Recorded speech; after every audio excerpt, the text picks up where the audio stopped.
Idealniy proyektdagi tayyor 3 xonali 3-qavatdan gazlashtirilgan domdan xonadonimiz sotuvga qo'yilyapti.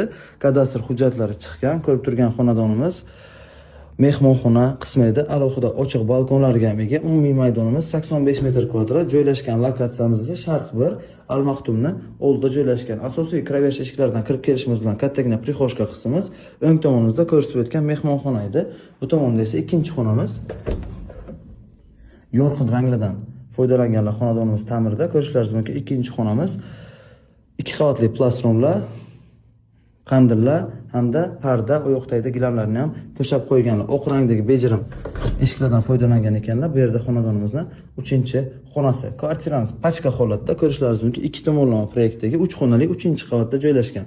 Bu yerda esa oshxona qismi to'liq kухnya garnitur qilganlar, gulxo'y emas, 2 tomonda oynasiga ega. Ochib qo'ysalaringiz agar havo almashadi. Bu yerda esa sanuzul xonamiz. Asosiy kadastri chiqqan va gazlashtirilgan domda xonadonimiz.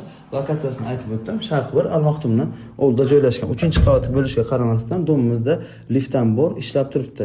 Narxi keladigan bo'lsa agar 70 mingdan balandroq so'rayaptilar. Necha pulligini kommentariyada yozib o'tsangiz agar yaxshi bo'lardi.